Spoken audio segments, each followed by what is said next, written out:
Welcome, everybody, to the David Advisor Movement, aka Damn the Status Quo live stream. I'm so excited to be here with you all today. It's such a treat. The David Advisor Movement is for you that's out there listening. We want to empower financial advisors to become everything they set out to become when they came into this industry. There's 300 million Americans that don't have a shot at financial independence without you. I'm super excited today. Our guest is the legend, Dennis Moseley-Williams.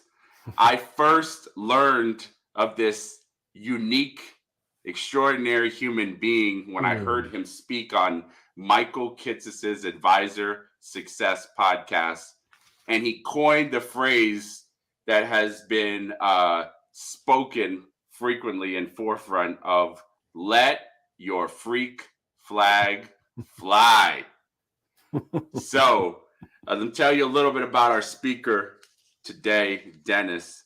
Dennis is a certified experienced economist. He's a certified and renowned client experience expert. He has written a book called Serious Shift. He runs Serious Shift Community for financial advisors. He is a pioneer. On top of that, he's an amazing dad, an avid skier, a great husband, and a phenomenal human being. So I'm excited to welcome you, DMW, not BMW, DMW, to this live discussion. Thanks for all that. If half of that is true, I'm one hell of a guy. Thanks for having me on, Eric. It's easy for me to say I've really been looking forward to this, and hello to everyone.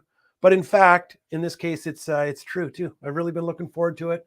Appreciated that conversation we had about a month and a half ago now, maybe. And hey, this has been a long time coming. Delighted.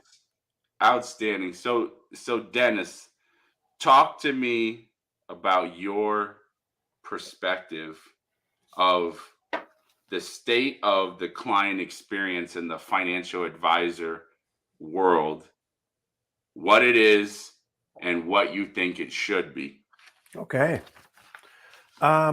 Well, let me start by saying trending in the right direction. So that's positive.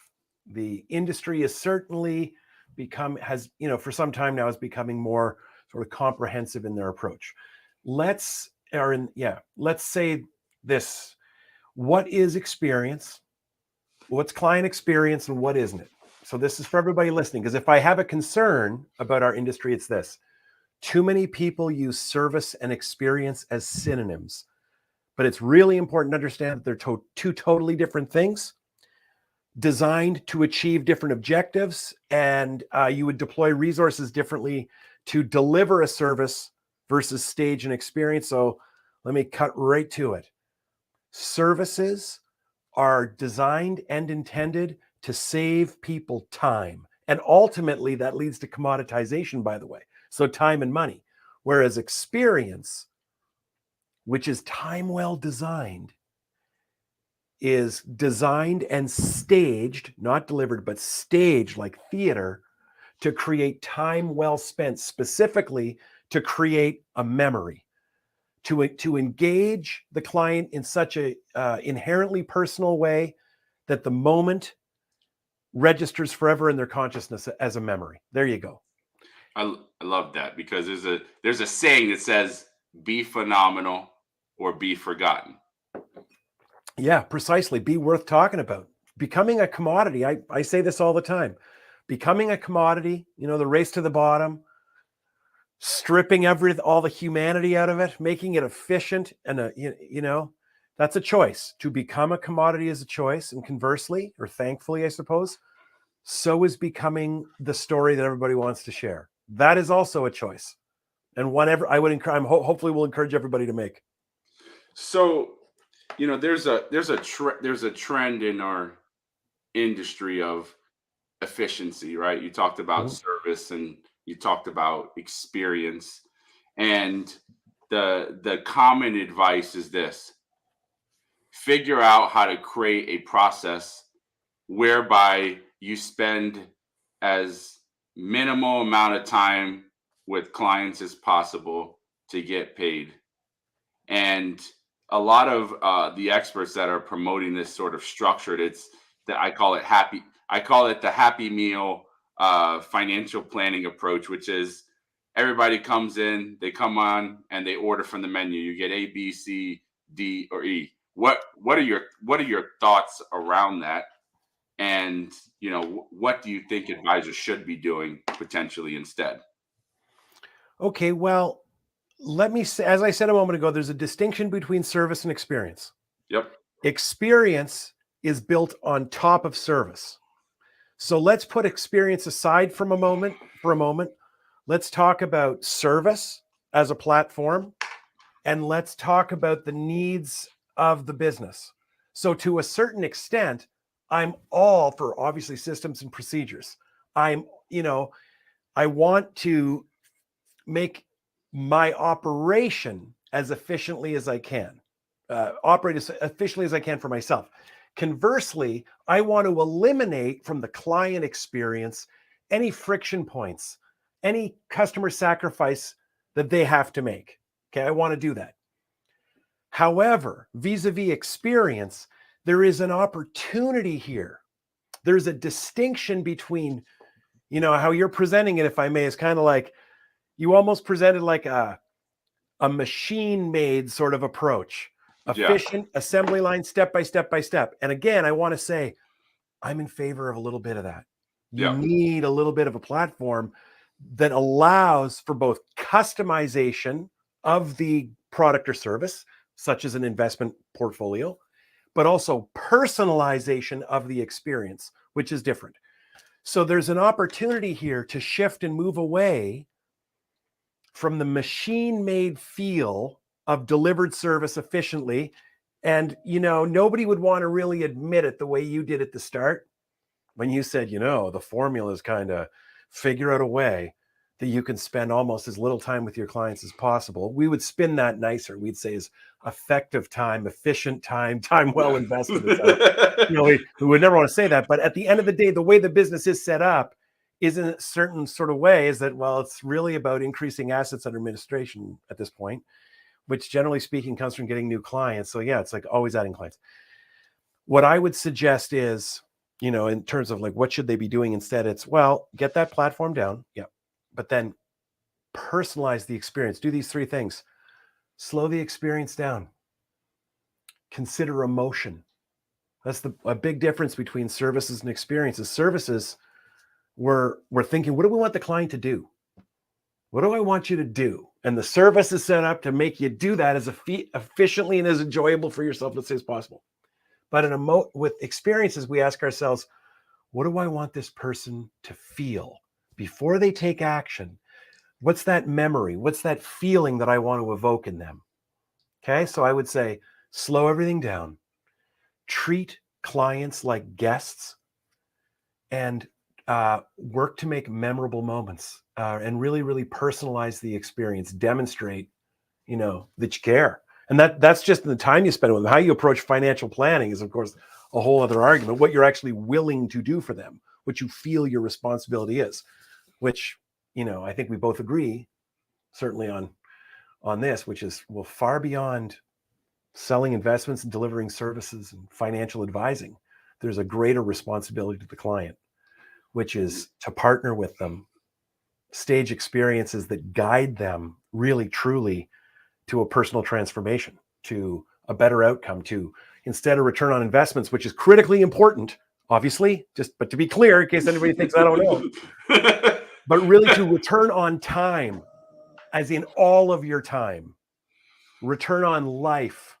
Yeah. Guide me. Don't just advise me. Advocate for me. Create something for me to buy into. With the time that we have with each other, help me see something I haven't seen before. Help me revisit what I think or how I behave. Partner with me. That's That's this business, and that's the beauty of this business. Who would have people that aren't in this business would never know that that's what this business is all about. Well, you said it's interesting. You said something. How do I want the client to feel? We have this conversation we talk about with our internally called 3 forms of real estate, right? The 3 forms of real estate are, in today's world, digital real estate, i.e., I got into somebody's phone, right? So that's digital real estate. Second form of real estate that you'll know as I start telling this is when somebody says the phrase, I want to stay top of mind. That's mental real estate. You own a space in somebody's head. Yeah, and I like the that. And the most expensive and most trusted form of real estate is heart real estate, when you own a place in somebody's heart. Right. Because when you own a place in somebody's heart, you know how they feel about you, and what you do for them and their family allows you to be close enough for them to allow you to guide them and take them through that transformation. So feeling gets stripped out of financial planning, and advisors can fall short, and they can focus on numbers instead of, hey, this is the feeling and trust business. You know, as I say, geez, you learn something every day. I've never actually heard that before, and I really like it. So thank you for that. And I'm going to share one with you. And it's similar. And just to comment on those 3 for a moment, what I'd like to say is, sometimes among the nerds that I associate with, professionally speaking, this would be in the World Experience Organization. This would certainly be our clients. This would be just, other experience economy enthusiasts, including the authors, Joe Pine and Jim Gilmore. Sometimes we throw the word attention around a lot, and what we're actually all competing with. And it's like, just take this leap with me. Nobody paying attention today is competing with each other. Or if you want to look at another way, nobody's competing only with each other. I don't think you're competing with each other at all. What you're competing with is Netflix. You're competing for time and attention, or the other way around, attention and time. It's a scarce resource.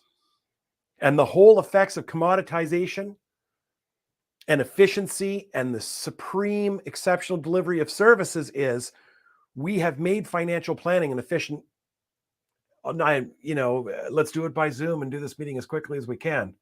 We've made it that way. We are all competing for time.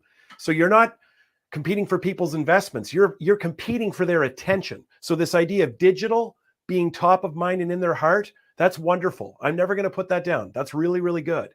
Yeah. I'll share one with you now. What I say is there's service. That's what you do.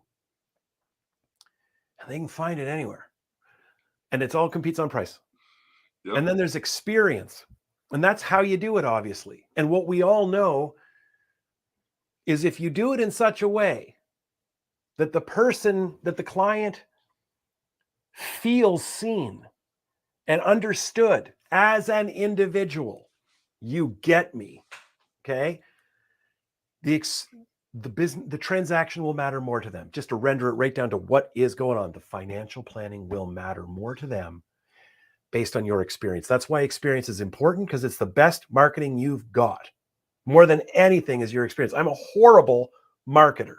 Horrible, terrible. But my experience is amazing, so I don't want for anything. And the third thing is this: consequence. This is the heart part that you mentioned. The consequence is what happens to these people because they are your client, not the client of a financial advisor. Because they spend time with you, what happens to them? That's everyone listening. That's I feel like Ricky Gervais when I say this. That's your job. That's your job. Your job is to figure out who this person wants to be and ask yourself, who am I helping them become? I love that. And coming back to your point, there's something I heard a long time ago that was, everybody is preoccupied and in communication or sales, is this the context it was put in, is that you need to be skilled at preoccupation breaking. And so what I've done, and I think what you do, is I'm a little bit out there. I'm a little bit irreverent, and sometimes I just say random things because I want to wake you up. So Right, break the script. now I have your attention, and now we can talk. So I really love what you shared there about your the calling, the job, the profession, whatever it is to connect, to understand who that person wants to become. Yeah, and I love that. And that's something that really, the economy is always evolving because consumer sensibility, what we want, changes. Do you know that I'm old enough, although I don't look it? I don't look it at all. I can remember I can hear myself saying the words, I don't want my phone to be a camera. Okay, like I just want the phone I had 3 weeks ago. Can I just have that phone back? Consumer sensibility is always changing, and therefore business changes and evolves to meet our demand, to give us what we want, which is to create value. That's what that means. This is what we want. Well, then here it is. This is what you value. So we've gone from the this is all laid out in the experience economy, of course, and this is sort of the central argument of the experience economy and this idea why we all need to evolve as advisors. At one time, we were all farmers, the agrarian economy, where commodities were, as you know, the predominant economic offering, raw materials that you pull out of the ground or the ocean or the forest. It changed when we had the industrial economy, and suddenly it was goods, people buying things they before the previous economy, they never would have even thought about that. They would never have wished for it. The industrial economy is replaced by the service economy. The predominant economic offering becomes actions, time saved. And after a while, when you just use automobiles, starts off with commodities, iron, rubber, all that kind of stuff. Oh yeah, then we turn them into cars. Cars need services to wash them and keep. Then after you have services for a while, what do we need? Drive-in movies? Yeah. Route 66? Yeah, experience it. Then you get the car. At one point, I'm a Canadian fella, you know that, hey? Yeah, hey? I grew up in sort of central kind of northern Ontario, the gateway to the north, the shout out to the good people of North Bay, Ontario. I remember one time driving to Toronto with my dad, who was an older fella, my whole life kind of thing, but a good guy. And he said, I can remember when it used to take a couple of days to drive to Toronto. My father was an older dad. And I said, oh, really? And he goes, oh yeah. He goes, Denny, you never would have just jumped in the car and driven to Toronto without a box of tools. My point is, at one point, you were just happy that your car would start every time you tried to start it. And that was replaced with, no, that's just assumed. Of course, cars run. And of course, they just keep getting better. Now I want Route 66 and drive-in movies and experiences. And then finally, this is where we're at today, you and I. We're moving beyond experiences to transformations. Commodities are extracted, goods are made, services are delivered, experiences are staged, transformations are guided. I love that. And before, if there's somebody listening right now thinking, how does this happen? It's like the same way it happens with everything. We get used to what we have and we look for what we're missing, and businesses adapt to give us that. So not only is selling investments and delivering services not enough at 1% commoditization, and it'll go lower as soon as they can do it, frankly. Yep. Staging experiences is also not enough. Oh my goodness. What you need to do is, well, there's a lot to this, but you got to stage a series of experiences that guide the client to a transformation. You have to you have to turn financial planning from a service, something I do for you, to an experience people buy into, and you do it together. And as a consequence, there's that word again, of working with you and attending meetings and reading the things you provide and being exposed to the speakers and the resources that you are willing to bring in, integrating all financial planning for them, yes, but then committing to things that traditionally we have considered not our job. It's not my job over there. I don't want to be a life coach. I don't want you to be a life coach either, but you call yourself what you like. That term makes me uncomfortable. But I like the idea of being an advocate. Like, no, you come with, like, I know I'm ranting, so I'm going to just say this and I'm going to stop. Yeah. Until I rant again in a minute, everybody. If your clients, if you found 100 clients, just get 100 clients. You got 100 clients, and none of them need to think about money.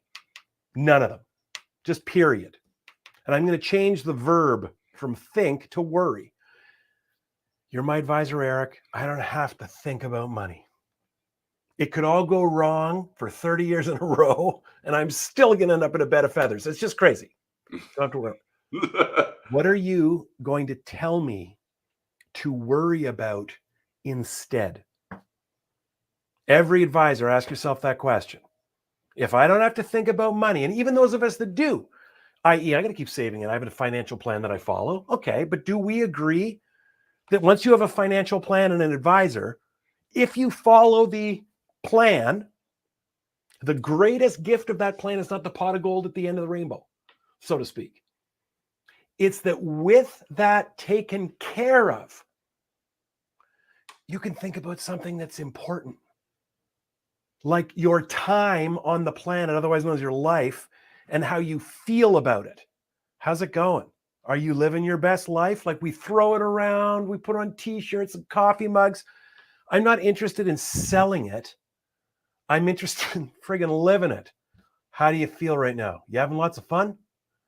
Is this it? Is this what you want? And that's what you got to focus in. And I'm saying to advisors, and you got to create something really cool to buy into. You got to create something that becomes a story I want to share. Eric, all this great stuff I talked to you about, I learned it from my friend so-and-so. You manages my money too, but this is what we talk about. This is what we're about. Something to buy into.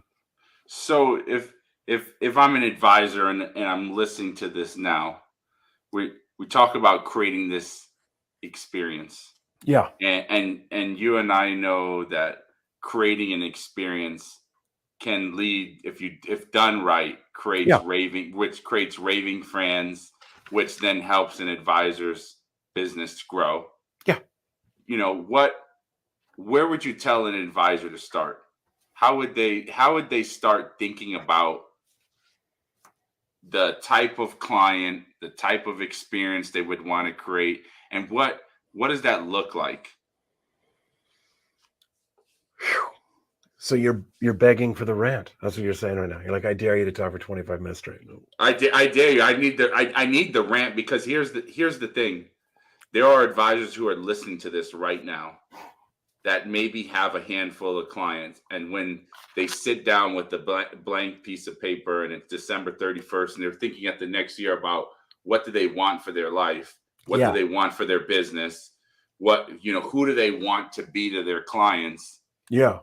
They've laid out some sort of what they perceive to be lofty, and they need somebody to help them figure out how to make it happen. And I think what you're going to share is instrumental to fighting commoditization, fighting the attention that they need to break through to be relevant to their clients, and moving into that heart real estate, which helps turn people to raving fans. You know it. Okay, so let's just talk to the people that have a handful of clients. Perfect. That's all you need. You only ever need one. If you've got a handful, as in more than 5, somewhere 7 or 8, you're off to the races. One of the challenges to shifting to staging experiences is you have to give up all these comfortable little lies you believe. So, for instance, everybody likes coffee or needs one. It's a love-hate thing. I want you all to know that coffee is a part of my belief system. It's way more than something I enjoy. It's something I am. Yeah. Everybody needs a coffee. And when you think your business is delivering services, you can go to bed telling yourself this illusion that there's all kinds of people who need and want you. Everybody needs service. Everyone needs a coffee. Not everybody likes Starbucks. Starbucks is an experience. And it's an experience that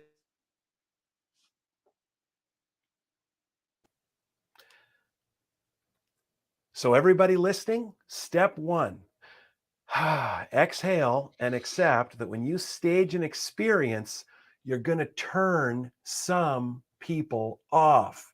And to those of you who have 5 clients, this is for you. You're my heroes. You haven't got anything to undo yet. Let me put you on the fast track here. Metaphorically, you're running a little tiny restaurant, and inside you've got these 5 patrons in there, and you've got this unique experience you're staging. We're going to get to staging the experience in a moment. But you don't have a lot of people in that restaurant. Adding to this situation here in an unpleasant way or a frustrating way is that outside your restaurant, there's 50 people peering in the window, curious about what you're doing in there. Okay, stick with me, but they're not coming in. They're not coming in. The temptation to give up on your experience, to look at these 5 people who are in and go back to the comforting lies of the 50 people outside the window is great. Watch out. Pull the curtains now. Don't be tempted. Don't look at those people. Step 1, pull the curtains. You're staging experiences. Some people love them. Okay, here, this is not going to make me popular. You know Disney? Yeah. People love it. You're looking at a shareholder. I hate Disney. I only like it on other levels. I don't want to go there. For other people, it's their thing. They go, they have their picture taken. It's like their whole life. And I'm like, oh my God, I'd rather literally go clean my basement. I don't want to do stuff like that. Experience. So you are going to create something that is remarkably appealing to a small group of people. You got to go super niche, not just like way in there to what makes your clients, I use the term weird, it makes some people uncomfortable, including my business partner, Tom, I should say. Don't use weird. Dennis, it's not a good word. People don't like that word. So how about niche? Wow. The thing that makes your clients interesting. You got to build an experience for them. Here's how you do it. Experience is not a thing. It's time well designed. Slow it down. Okay, slow it down. Figure out what business you're really in. Where do you want to lead these people? Okay, slow it down and look at your client experience. And if this is not uncomfortable for everybody, there's, this, you should come and check out our online community because we share all of this stuff in great detail at no cost to you in our community. So you can find more of this later on, but here it is. Ask yourself these questions. How do I want them to feel through the journey? And if salespeople think in 3 stages, before, during, and after, but experienced stagers think in 5 at least. Enticing and entering. Like enticing before, entering, walking in, crossing the threshold, walking into the financial planning office. You can choose to look at that as they showed up. I choose to see it as a stage. Are you crazy? That is a moment to create an emotion that becomes a memory. Time with an advisor should be emotional and meaningful, deeply personal, memorable, transformational. So if you think I'm going to miss a moment when you come in to make you feel like you're in the right place, you're crazy. Well, I'm going to interject for a second, and then I want you to continue your stream of consciousness. Mm-hmm. Here's the moment I think a lot of advisors get wrong. I walk into your office, and the receptionist or associate who's sitting there to greet me is sitting there, it's coffee or water, and CNBC is playing on the TV in the background, and everything on the table is Money Magazine and Kiplinger's and all of these things. Yeah. So Yeah. it just makes me laugh. So what do you think about that as an entrance, and then tie it back into your experience? That's wonderfully done, Eric. Thanks for that. You're making it even easier for me. Thanks, Nora, for the LOL, by the way. We appreciate. So I said the first thing to think about is emotion. And then you stumbled into what would have been my number 2 next suggestion. So there's 3, okay? The first question you ask yourself on all of those phases is, how do I want people to feel? What's the emotion? The second question is, on all of these phases, enticing, entering, engaging, exiting, leaving, and extending, what do I do really well? Like, what part of my game do I feel really good about here? Identify it, and then just do this. Make it that much better. Just make it a little tiny bit better. That's it. The next question is this, and this is where what you brought up. Next is, where in the whole journey does your client have to sacrifice, and how can you eliminate it? So your funny comments about what's on the TV and the magazines on the table, in experience design, we call those harmonizing cues. It's a signal that you're sending out to your client as to what your experience is about, what the transformation ultimately is about. So vis-a-vis the magazines and what's on the TV, in that case, I'd say we eliminate negative cues. Unless you work with clients, and this could be the case. No, I'm a broker and I got like traders, man, active and on, and it's their passion and they love it and I love it. And I have 9 screens on my desk and I want 18. And my clients love this stuff. It's like, oh, well, that's your experience. In which case, have 10 TVs on your walls with all that stuff. But for most people, I'd say eliminate that and ask yourself. That's funny that I would do that when I say ask yourself. He's crazy. You're what winding it up. should you have? This is the experience personalization. Okay, so watch. And then I'll tell you the third one. What would you have on the TV? I'm going to give you the answer. This is the wrong answer. I was at a conference one time and the person on stage said, put HGTV on. And they said, nobody doesn't like that. And that's true, probably, I guess. It's if not true, it's safe. It's a safe mistake. However, no, what should be on the TV is what I want to see. That's what should be on the TV. What's on the television? What Dennis wants to see, and nothing that he doesn't. And when I leave and say, oh, hey, Eric, I didn't know you also did business here. When you get into the lobby, what's on the TV? What Eric wants to see. That's experience. And to people listening, you might think, how the hell would I pull that off? Okay, well, if you don't know what I would want to see, mogul skiing, well, pay attention to me for 17 minutes. You're going to figure out, creep me even just a little. You're going to figure out downhill skiing is my drugs. What if this idea we talked about consequence and transformation? What if you had it built into your experience that as a client, I get to know this? Oh, no. When you show up, you're greeted this way, met this way. It's really kind of cool. And then you sit down in this little area and you screen this little 5-minute movie. And this little 5-minute movie is related to this other work that Eric does. So it's kind of like a suspense building, anticipation building. Oh, we're going to talk about goals today, or thinking to our happiness today. Some captured moment within your experience that I learned to look forward to. When I show up and you just say, take a few minutes to gather your thoughts and please watch this. And it's all on aspirations. The third thing, everyone, number 1 is, what do you do well? Do it better. Number 2 is, where does the client have to sacrifice and eliminate it? And number 3 is this: where can you work in?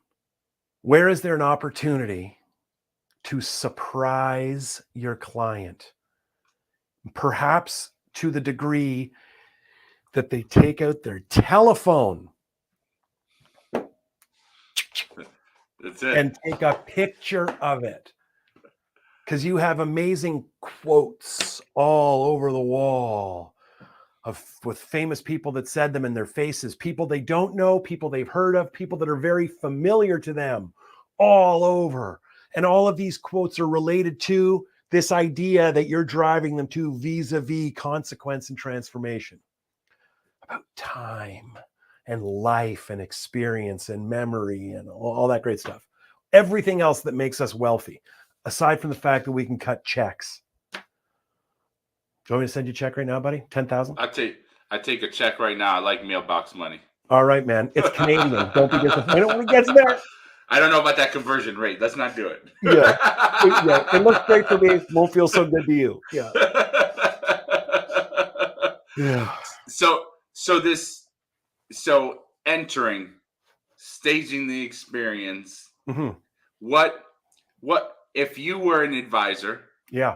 And you were going to do this, walk me through an example about how you would execute this in order to create this unique experience that connected you with the client, that ultimately led them being an advocate, a raving fan that brought even more people like them to you. All right. Because I think that's what advisors are aspiring to. They're like, if you're going to do financial planning, right, which is mired in, you ready? Calculators and spreadsheets and things and numbers, right? And some people they miss the emotional aspect of it. They need some creativity. So give me an idea, Dennis, of what this would look like from your perspective if you were an advisor, how you would go about this. Okay, I wrote down some little points because the first is to say this. So everybody, it would be impossible for me on my first pass, which I was going to do in a minute anyway, to get this perfect. But if I kept doing it, following those 5 phases I laid out, if I kept going through those phases and asking the same questions over and over again and making little adjustments like Walt Disney World has done, right? Like every experience you have had at a business where you were a guest and you didn't want to leave, they've just continued to refine. So I'm going to begin by saying, hey, everybody, watch me do this. You do the same thing and you do it over and over and over again. And following the idea of aggregated improvement. When I said, you identify, in this journey, where does the client sacrifice? When you eliminate it, take a little thing away. Oh, and where do you do really well? How do you improve that a little bit? Oh, and you add 1% here. Well, you add 1% 7 times. That's 7%, obviously. Okay, it really starts to make some magic. So here's what I would do. There's 4 more questions, everybody. And these questions are, how can you make the entire experience more fun? Okay, it doesn't have to be silly. Just has to be fun. Okay, it has to be surprisingly enjoyable. Number 2, in addition to the technical information that you'll be sharing that day, which is valued, what else do you want your clients to learn that day? All of this will always be informed by your theme, what your business is all about, which is a whole other subject. Next is think about what you can do, again, on all these phases to make the client more comfortable. How can I make it more fun? In addition to the financial planning education we're going to go over and all that great stuff, service stuff, what else do I want to teach them? That'll be related to this transformation you desire for your client. The third one is, how can you encourage them to linger? So that, for those of you wondering, what the hell's that? What I mean is, when they come into that lobby, and if you use the example of the big screen TV and something really interesting for them to watch for 5 minutes, while they have a coffee that you make for them, which is exceptional, and you even turn that into an experience, when they're sitting there thinking, buddy, I hope you're late. I could sit here for 15 minutes. This is the break I needed. That is achieving aesthetic. Okay. And then the fourth one is, how can you transport that client mentally to a different reality? So here would be mine. On the enticing phase, is this a brand new client or is this an existing client? You get to tell me. Brand new. You would. Okay, so here it goes. There you go. Okay, follow rule number 1. Emotion. How do I want them to feel when they receive my pre-meeting stuff on the enticing phase? What do you already do? How can you do a bit better? What would the sacrifice be that the client's making on the enticing phase? They don't know if this meeting is going to be worth it. Too much technical information in the kit. Too much to go for. Got to get all my papers together. Blah, blah, blah, blah, blah. Eliminate all that. Okay. And then is there an opportunity for a surprise? What else do you put in there? I'm going to put in a cover letter so you know exactly what's going on. I'm going to write it like a person. I'm not going to try and sound like a corporate person because clearly anybody watching knows I'm not. Like when we say bips, why do we say that? 25 bips. Like nobody talks like that but us. So I'm going to avoid any jargon. I'm going to avoid charts, graphs, product stuff. I'm going to put a team stuff in there. Okay. I want you to know, people want to know who you are, not what you do. I already know what you do. I want you to know who we are. So I'm trying to make an impression on you here. I'm never going to tell you what my theme is. And let's say my theme is healthy, wealthy, and wise. I'm never going to tell you that. But everything I put in that pre-meeting kit is going to suggest it. The game is I'm going to try and make you say it. Are you like a healthy, wealthy, wise kind of thinker? Yes, I am. And that's why I do the things the way I do it, because I want you to feel that way. Let's jump to the entering phase. Someone's going to wait for you outside the building, at the door, in the parking lot, at the elevator, in the lobby. Okay? No, we're in a strip mall. You park outside 7 feet and you come in. Great. Everybody will be standing there. I want your name on a sign. Harmonizing cues. No money on the walls. No bulls and bears. A charcuterie board. Nora, you're after my own heart. No bulls and bears. I want you to be able to do your own version of Kaiser Sose and look at my environment and figure out a little bit what I'm all about. Someone's going to greet you and know who you are. We're going to sit you down for a minute and get you to watch something. Then I'm going to bring you down the hallway. Even my hallway is a stage. There's going to be something in there that's engaging and interesting. Okay? I'm going to teach you something. When I bring you into the conference room or my office where we speak, I'm staging that environment. I'm taking down anything that I'm harmonizing it, eliminating financial things. Okay? I don't want to see bulls and bears and a print of an oil painting of the New York Stock Exchange. I've seen that. Then I want to get in. I want to engage with you. I want to know you. I'm going to make sure you didn't bring any of your financial information to the meeting. It just makes people uncomfortable. I'm going to address that sacrifice right on the enticing phase. In the engaging phase, I'm going to make sure you know why I told you not to bring that in. Then I'm going to ask you some questions about you and your life and why you're here and what you want to get out of it. And I'm going to make some really honest, statements about what you're evaluating today is whether or not, before you even figure out whether or not I can do this job, and that's my job to teach you, tell you that later on. Do you think I'm the kind of person that you could share a secret with? Like you could tell me what's really on your mind or what you're thinking about or hoping for. Am I the kind of person you could feel comfortable having an intimate relationship with? I love that. Right. I'm going to get into who I work with and how they behave and what it is and what I think the world's all about, but I'm going to do a hell of a lot more listening than I'm going to do talking. I'm going to slow this thing down. My onboarding meeting is a couple of meetings long minimum. So if I could even jump ahead, this is my surprise part and my theme and what I'm about. When we actually get into okay, I want to be your client, let's get that process going. That experience would be worth the price of admission. Like I would make sure that when you returned, I would have this happening. I would study you, figure out everything I can about you. I'd print as many images off about your life and what's important to you as I possibly can based on what you told me.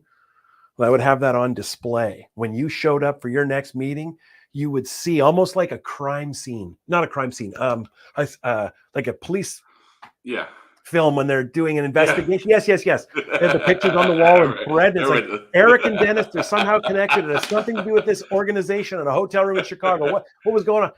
You would come in and I would make a point, and this is after my entire team has met you. again and greeted you like you are important and known. I don't want you walking by somebody sitting at their desk. They don't even look at you. They're getting up and touching you. Eric, it's great. We're delighted you're here. And then when you come in, I want to make this point and say, well, Eric, based on our conversations and this and that and the work I've done, this is what I know about you so far. I just got to figure out with you now how this all goes together. I would host a meeting literally that is worth the price of admission. Literally. I love that. Hand them books. I love that. Yeah. Do some online stalking. Exactly. Yeah. Do some homework. So advisors out there, use the internet. Go look at Facebook. Go see what you couldn't see that's public available. It's interesting. You said something about specifically about engaging somebody in that first meeting and asking, am I the type of person? It's interesting because we have this 3-question framework. After that first meeting, like you talked about, Dennis, there's 3 yeses that have to happen. Okay. Do I like this person? I call it the husband and wife conversation. You get in the car, you say, honey, do we like him or her? Yeah. Can we trust them? Can they help us? And if the answer to those 3 questions are yes, you're now moving into another phase of the onboarding like you shared. Yeah. I say it's know, like, trust. Well, they got to know you. Then they have to like you. Then they'll trust you. And then there's this whole other level. Will they endorse you? That's a whole other level. This, for everybody listening, goes, oh yeah, like when we do client satisfaction surveys, we get 96%. Yeah, but you get no referrals. Yeah. Service referrals are hard to get. How do you move? You got to have a person with a problem. Yeah, they got to have a problem. Yep. They have to know they have a problem. They have to want to talk about their problem. They have to face it. My finances are a mess. And it causes me anxiety and I avoid it. So today I've decided, oh my God, I'm actually going to talk about it. Okay, great. To a person who has to know you, and then that person has to assume the responsibility of saying, okay, I'm going to connect Dennis with Eric and hope that, and Eric can save Dennis. I hope if Dennis behaves himself, and hopefully Eric won't hate me for this. Why did you send me that basket case? He's not my kind of client. Geez, is Dennis the kind of client Eric wants to have? That's why you don't get referrals. But if your experience is bang on and what the person is endorsing and referring is their own transformation. No, you got to meet this Eric guy. I am telling you. And then they're not going to say anything about their money. They're going to say, my life is better because of this. No, he gets me to learn about these things, taught me about this, that. I'm looking at things differently. You got to meet this person. Change happens inside. Nobody sees it.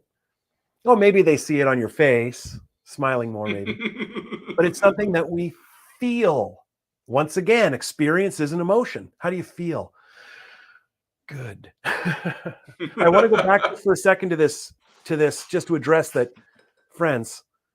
I didn't exactly give you a whole lot of an onboarding there. I jumped through the stages. I said I'd do this and this and this. My point is that I made right when I started is go back to the very beginning again. Start at the enticing phase again. We just made some changes the last time with Dennis, taking these things out, adding cover letters and bios. How can we make it this much better? You do it again. Okay, now go to the entering phase. What's the emotion you want? Is it the same as you had on enticing? Will it be the same emotion that you have for engaging, the next phase to come? What are you doing well? How can you do a bit better? Where's the sacrifice? Okay, how can you eliminate it? Is there an opportunity for a surprise? Hey, what if we had everybody waiting and they all met them in a little receiving line? There you go. What if we put the name on the sign? There we go. What if we turned the overhead lights off and lit this lovely little room up with lamps so it just looks a little warmer? Yeah, that's a great idea. Great, go to the engaging phase. What's another little improvement you can make? What does the room smell like? What is it? What do they hear when they go in? What do they see? What do they want to touch? All that, I'm telling you, that's all experiences and people that I've met in my career that stage exceptional experiences and have never in their life even heard of the experience economy. One of the best businesses, it's not financial, is in my own neighborhood. And I'm talking to this person. I shot some video. I put it on Instagram. I was sitting there having lunch with a friend of mine. I realized there's a restaurant near my house I've walked by 10,000 times. And they hit every single check mark, like Joe Pine and Jim Gilmore, co-authors of The Experience Economy. They would blush standing in this place. They would feel so flattered. This person has so perfectly applied these frameworks and concepts to their business. Okay. Same thing with advisors that do it that have never heard of the experience economy. What they do are two things. Number one, they're legit. They are authentic and legitimate. This thing they're asking people to buy into, they believe it. They live it. That's number one. It is real to them. It's not a marketing gimmick. It's not an idea. It's their belief. This is it, man. You've got to believe me on this. And if you don't, beat it. Here's number two. They share it generously. You can't, this is a go all in kind of thing. You got to go all in. This is why, and back to those people with the 5 people in the restaurant, shun the non-believers. They'll just get in the way. Those other 5 people, they'll bring other people to the restaurant. Don't worry. Other people they know that want your restaurant because of how you do it and what you believe and what happens to them as a consequence. I love that. I love that. And what would you share with advisors? Because, financial planning can be, I'm going to be honest, bored. It can be boring. There's an epidemic of boring. Technical. Yes, it can be. Yeah, it feels boring if you're not wired for this and you're the client. Yeah. What I can see sometimes is that advisors will want to go down the technical rabbit hole. What would you say as an experienced expert that they should do instead? Well, now this will surprise you maybe. I actually think it's a good idea to remind your clients that you're technically very proficient, that you are, I'm going to use just a fun term. I would make a point of it, of saying something like, now, a couple of times a year, we're going to have what I call a calculator meeting, okay? Where we're going to get together. And I'd say this to you, I'd say, and Eric, I assure you during that meeting, you will be reminded and clear that I have a head for this stuff, that I like it, that I like charts and earnings reports and spreadsheets, and that there's all kinds of calls that I tune into every week that for many people would be painful, that I absolutely look forward to. In fact, I recently flew to this city to visit this asset management company, at a due diligence meeting, so that I could ask the portfolio manager questions and look him in the eye. Are you crazy? I would say, no, you want to own that. Now, Good. Let's get into the idea of, does it need to be painful though? No. And long before everybody was saying financial plans only have to be 1 page, I was saying financial plans need only be 1 page. Simple. Make the meeting. Now, so if you're actually in a review meeting, terrible name for that meeting. Review meeting. Who wants to go to that? Not me. Doesn't sound fun. Doesn't sound interesting. What should we call it instead? What happened? It's on the no, call it something different. Ask these 4 questions when you're having that review meeting. How can I make this a little bit more fun? What can you teach them? One of the stats I love about our business is, you missed the top 10 trading days last 25 years, you missed 80% of the gain. Things like that. How can you just work stuff like that into your meetings with them? Okay, change the entry experience. Make it fun. Teach them something else. I'm not even against Zoom sometimes, but face-to-face meetings are important. How about this? What if, as you're walking them through the financial planning, you reach the point, and I'll be your client. It's like, it's May around the corner here already. Can you believe that? I can't believe that. And Dennis's financial plan's all set up. He's kind of just putting money away and he's, Dennis, Dennis, based on his age and what's going on with his business and I'm going to probably start to talk. It's time to have a talk with Dennis about 5 years out. Hey, you going to surprise me in 5 years and retire and become a driftwood sculptor? I love it. So look, imagine where we could have that meeting. We could have it by Zoom. We could have it on the phone. We could have it in your office. Or you could say, it's May and it's lovely out. It's lovely where I live and where you live, brother. It's not too hot where you live and it's finally nice and warm where I live. What would it say to your client, impressions? To me, in this case, we want to talk about 5 years out. You're asking me to sort of future cast myself a little. What if we had that meeting in a park? And what if you brought me to some little hole-in-the-wall sandwich place on the way to the park? Or you met me at the park with some sandwiches that you got at a little tiny hole-in-the-wall joint that you know. Example, customer secret, by the way. And we just have this wonderful walk. And how would you prep me for that meeting? Hey, I want to just sort of blue sky with you, Dennis. It's a different kind of meeting for you and I to have. I want to talk about, ahead of time on the enticing stage, these 3 things. I want you to read this. I want you to meet me here. And when you're walking me, there's aesthetic, by the way, one of those 4 questions. How can you make me want to linger? We're in a beautiful park. What else do you want to teach me? I'll use me, my city, my park. We're at the Arboretum. The canal is there that runs from the Ottawa River to Lake Ontario. Teach me about it. Who was this Colonel By guy that built it? Why did they build it? Is it still used today? Yes. Commercially, sort of. How long did it take? Teach me something neato. Neato. And then walk me through that park and have a great meeting. Like that's an example of just changing the stage that's more appropriate for that kind of discussion. You wouldn't say, let's go sit at picnic tables with all your financial papers and do a discovery. That would be ridiculous. You do that in your office. It's more appropriate. That example was specifically, you've got me all figured out. Now you want to talk about something deep. Now, what's the memorabilia of that experience? And at the end, you say, hey, Dennis, as I take this book off my shelf, this was a good chat, And then you say, here, I want you to read this.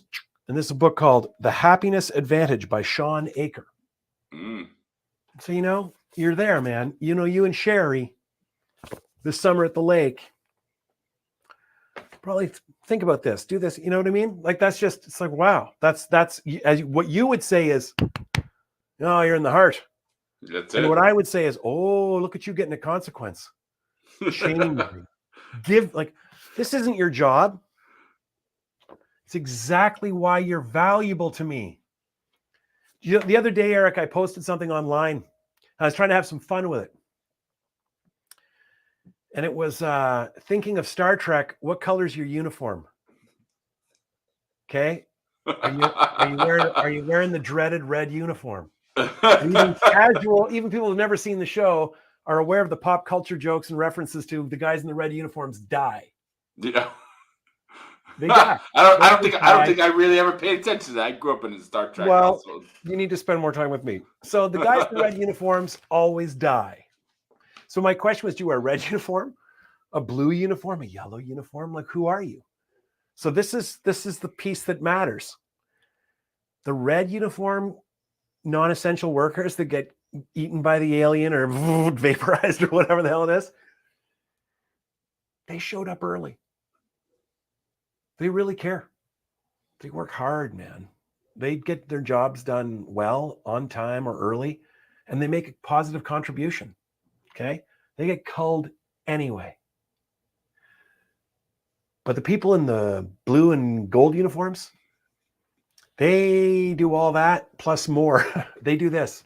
They worry about what the client isn't asking them for. They worry about all that stuff they never hear about. That's what they worry about. What is Eric not telling me is on his mind? Somebody else say, why would you even think about that? If it's on his mind, he's going to tell you. That's what he wants help with. That other stuff, it's not your job. But I'm thinking, no, I bet when Eric hired me, I bet when he hired me, he felt that if he did all this financial planning with me, that something somehow transformational would happen. When he in his mind said, okay, this guy's going to do this for me. There was this idea he had that now he'd be able to do other stuff. When I asked everybody earlier, I said, if I didn't have to worry about money, what would you tell me to worry about? So here's a follow-up question to that.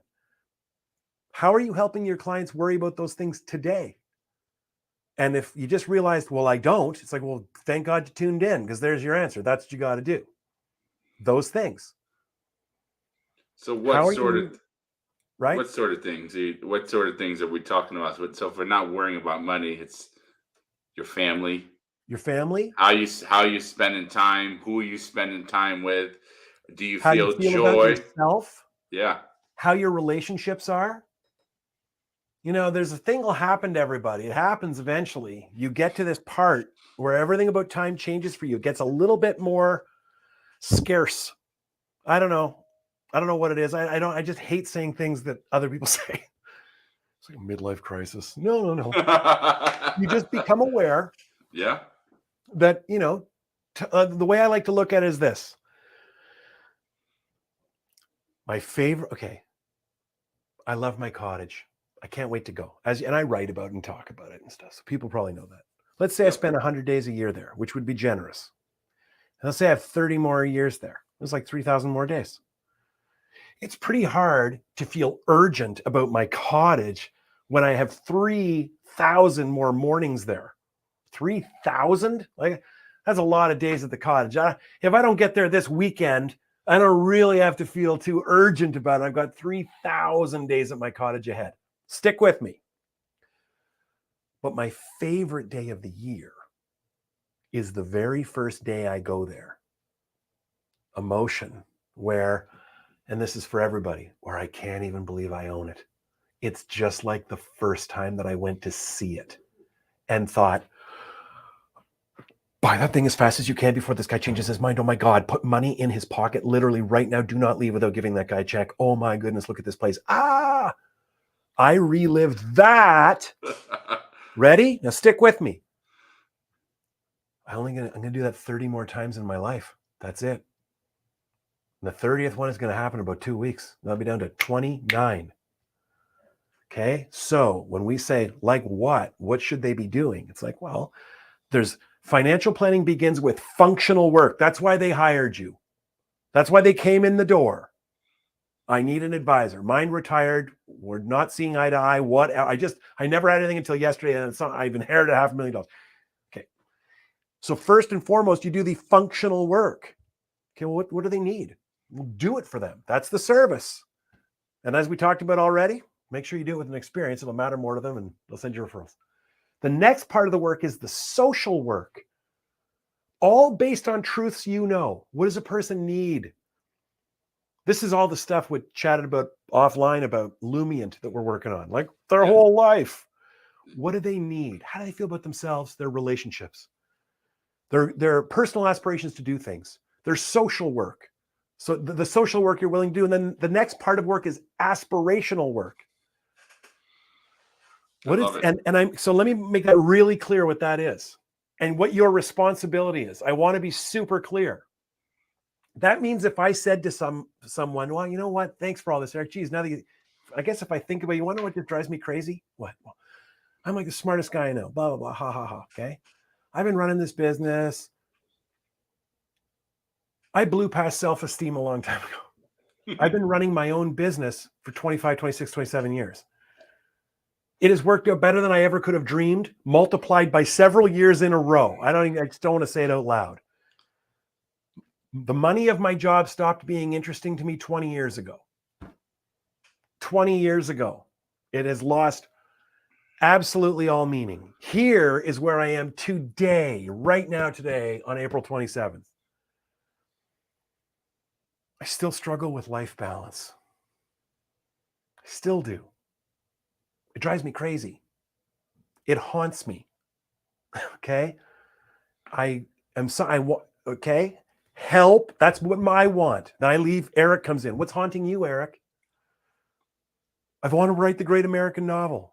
I need to spend more time with my kids. I need this. I need that. Whatever I tell you, that's your job. So if I tell you, one day when I'm going to become a ski bum. I'm not even joking. I'm going to sell my house. My wife's in on the plan too. We're going to sell our house and rent a really nice apartment near our kids. It's all going to be in a great big pile of money, and all I'm buying with it is groceries and lift tickets. Oh, well, that's 10 years away, man. What are you doing for me today? You're finding me a blog to read, a podcast to enjoy, to consume, a book to read. How are you, this is the extending phase of financial planning, connecting yourself to that aspiration? That's what I'm talking about. And if I come in and I just say, everything's good, what books are you putting in my hand to read? What films do I need to watch? And if I need to watch them, why am I not watching them with you and a handful of your other clients in some cool little theater you rent? And then afterwards, we all stand around and crush pints. Did I just say that? Crush beer. You did. Yeah, that's how it should be done. From this way going forward, every time I say experience, I want everybody out there to take a shot. Okay, so why wouldn't you host a cool movie viewing night, maybe even in your own home, maybe in a small place you rent, and at the end you discuss it? Can I just go off the signal for a sec here? Yeah. I flew out to LA last week to do some talking. Went very well, by the way. Yeah. I was happy with it. I needed a good one, man. I needed to like crush one. You know, it went great. And on the way out, on my flight, I watched a movie I never would have watched. But lately I've been into watching documentaries on people I don't know. But they're famous, cool. And they've got a whole life. So the person I watched a documentary on was Tony Hawk. Ah, the skateboard guru. Yep. That's what I knew. I knew before I watched it that Tony Hawk is the godfather of skateboarding, and that he was a little wee guy that nobody really liked for part of his life, and then they finally decided that he was worth loving. That's all I knew about him, but which is enough. I watched that movie. As I point at you, forgive me, and I'd watch it again. Not only would I watch it again, I'd watch it with a group of my buddies, because I am attracted to stories about people who are unreasonably driven. I'd watch Hiro, Hiro, Japanese man, that's his name. Hiro dreams of sushi. And I can imagine being an advisor, and within my client group, I have this interesting little experience like movie night. And it becomes this weird little cliquey club, you know, that people want to bring friends to, where it's like, no, Eric and I, we host this thing, and we screen movies that you need to see that you won't otherwise see. And you will want to see them with a group of people, so that when it's over, we crush beers, we can discuss them and grow and learn something. And many of those are the movie nights for me, would be movies about fascinating people and what they learned and what I can take away from that. How does it apply to our life together? If you are wanting to attract clients to your business and matter more to the ones you got, you are obligated. You mean it's a good idea? You're obligated. It means you have to. Look at Gordy peeking at me over my shoulder here. You have to stage experiences physically, digitally. This works. Where your clients can experience you. You have to. And they should be fun and interesting. I've been having a lot of fun with this. Retirement income planning. A seminar on it? How long do you need to explain to me what will happen if I run out of money? Like, I couldn't imagine going to anything worse. Now, maybe you use the prospect as you bring strangers in. I don't know. That's your funeral. But for my existing clients, the last thing on earth I would want to do is say, hey, Eric, why don't you and your lady come to this thing on a Wednesday night? And I'm going to tell you about a bunch of stuff you assume I have covered. And you should assume, because I do. I'd bring in anybody to talk to you about anything, but isn't that? How about like the time of your retirement, what you're going to do with it? How people think. You know that book, Atomic Habits? Don't I have it here somewhere? Yeah, by James Clear. Yeah. Great book. He's had a good run, hey? He's a good guy. Yeah, he is. And what a wonderful fella. I mean, he's changed so many people's lives with that book. Couldn't you have a seminar on that? Yeah, I had a little seminar on that. Changing your habits. What is there ever just some point in our lives where none of us want to become better anymore? All of your clients. Yeah, my client he's 89 years old.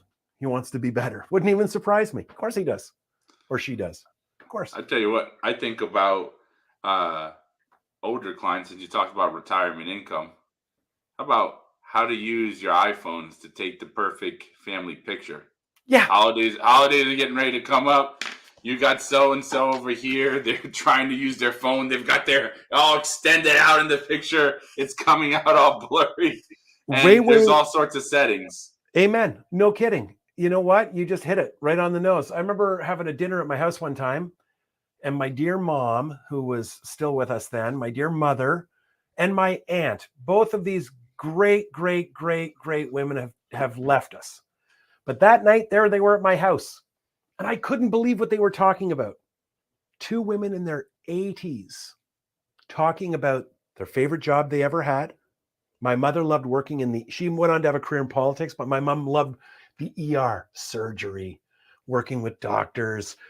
She loved that. My Aunt Yvette was working at Algonquin College, and she said, I never learned as much in my life as I did working there. Oh, I love that job. These are two women in their 80s.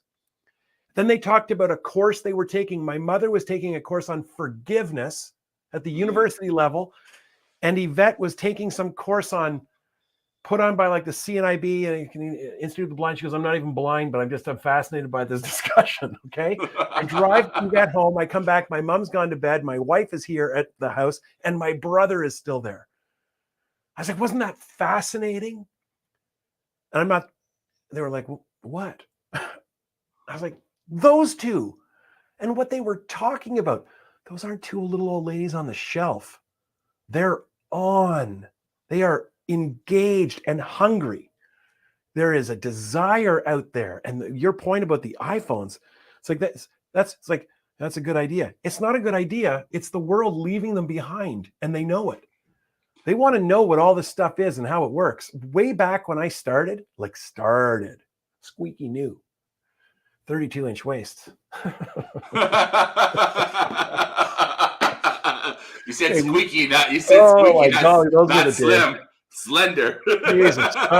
So way back when, cyber cafes were a brand new thing to get internet access. There's one in my neighborhood because you probably didn't have it at home. I can remember telling advisors then, register all your clients for a Hotmail account, get them to get their grandkids and kids' email addresses, host events there, hire the nerd, get the coffees and the muffins that they sell right there at the counter, and teach people what the internet is and how they can send digital letters through the computer machine to their children and grandkids.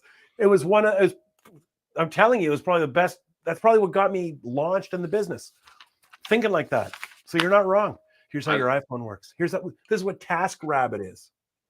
I love that. It's interesting, and I'll ask you this specifically: is advisors. Yeah, I think there's a misconception around, are they doing their job? Where do they fit in these conversations around money and with their clients and this whole, I'm going to call it engagement and experience of the things that have nothing to do with money. How do they balance this to still check the box from, I guess, their fear of obligation of having to talk about money and doing these other things? Exactly. You can blow this up. Ridiculous. Yeah, anybody's perfect. Concerned about that, literally, come on. Nobody is already spending too much time with their clients. Nobody is. Good. Okay. Now, I recognize time, energy, and money. Those are the resources of running a business. Time, energy, and money. I get it. I own a business too for a long, long time. I get it. So get that service thing down. Get that automation part down. Get the service schedule down. Should you spend as much time with all your clients equally? No. Everybody should be treated equally in terms of respect and intention. They're not even assets under management. It's humans under care, right? So your clients that pay you the most deserve the most of your time. So you should get your financial planning locked in. Now okay. And then you should generously give more of yourself. And I would say financial planning, that's a complicated answer to give a straight answer on or an easy answer, but I'd say 50-50 minimum. Okay. I want to tell you this, everybody. I one time was working with this advisor who was a really, really good guy. And he still is presumably a really good guy. I email with him and give him great ideas, and I like the guy and his partner. But he pushed back a little tiny bit on all this, just a bit, as clients do. And he said two things. He said, A, this sounds like a lot of work. It's not. You just have to think different. Is there a tremendous difference on paper between Disney World and Six Flags?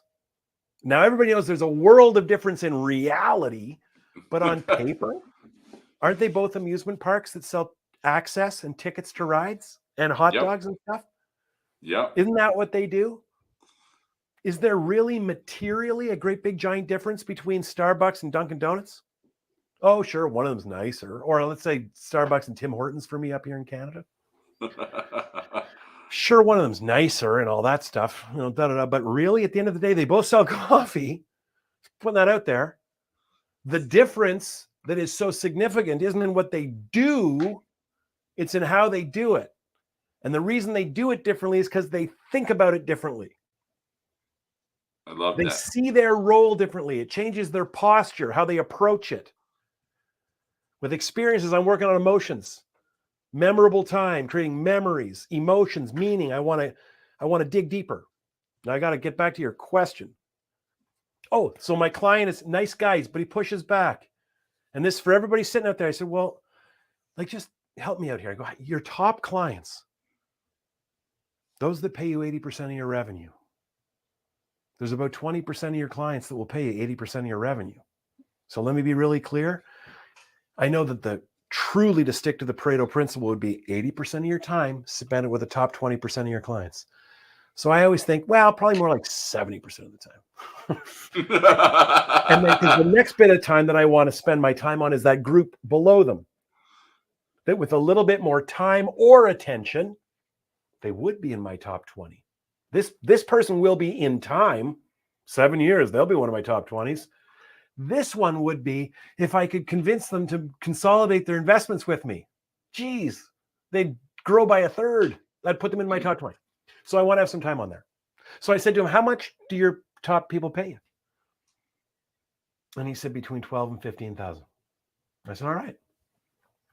How much time, or what do you want to get paid an hour? What do you like to get paid an hour? He said, well, I like to get paid I like to think that I get paid $500 an hour when I'm working on that case.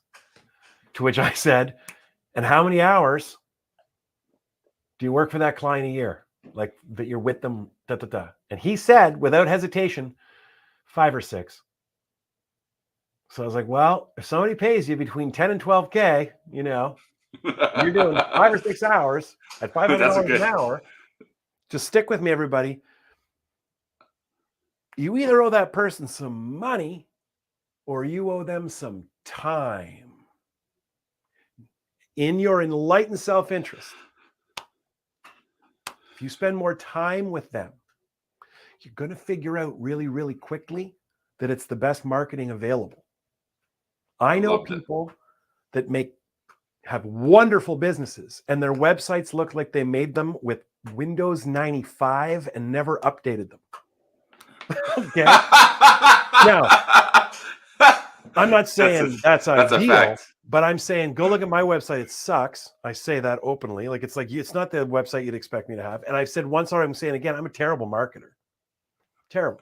I couldn't believe how much traffic you were getting by promoting I was almost flattered. Wow, look how many people are really excited. I'm a terrible marketer. I'm a terrible marketer. So customer experience is good. My wife coming back, counting tweets, cash checks. so kind of coming back to, I just want to kind of recap some of the things that you said, which is focus on 4 questions. Can you restate the 4 questions again? Yep, I can, because I do them all the time. Rattle them off. Go ahead. The 4 questions we got to focus on are. Here they are. Along each phase, what emotion do you want them to feel? Got it. Okay, so on the enticing phase, it should be curiosity, which leads to the emotion of desire. On the entering phase, what emotion? In the engaging phase, what emotion? Exiting and extending, what emotion? Same on all of those phases. What do you do well? How can you do it a bit better? Number 2, where does the client have to sacrifice? How can you eliminate that? And number 3, where is there an opportunity for a surprise? And then another question I did throw at you earlier before that was, you got to figure out what business you're actually in. What happens to people because they are under your care?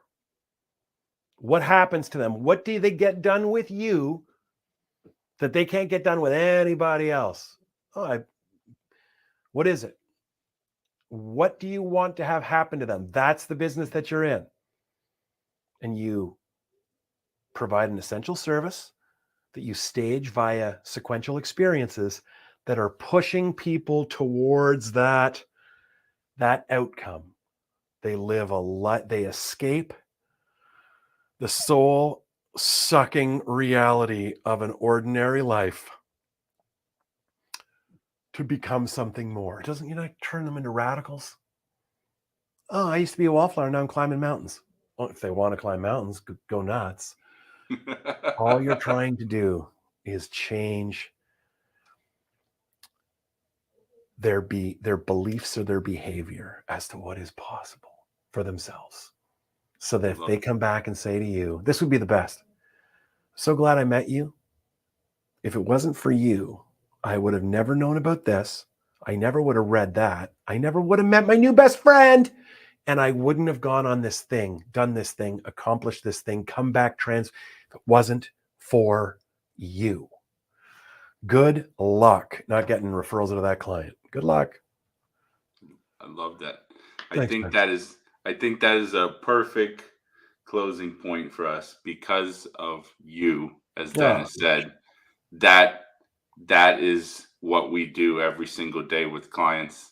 I want to thank everybody that has listened to this live discussion or is going to be listening to the replay of this. This has been a delight. There is going to be some follow-up coming after this. You are going to get some giveaways from us and from Dennis. Please, please, please go and follow Dennis on LinkedIn. Please go and like Dennis's Facebook page. Please go to Dennis's website and sign up for his newsletter. It is phenomenal, pure gold. Bro. So I want to thank everybody for tuning in, and I look forward to seeing all of you at our next damn event in May 16th. We'll have another special guest that I'll be announcing shortly, and be phenomenal.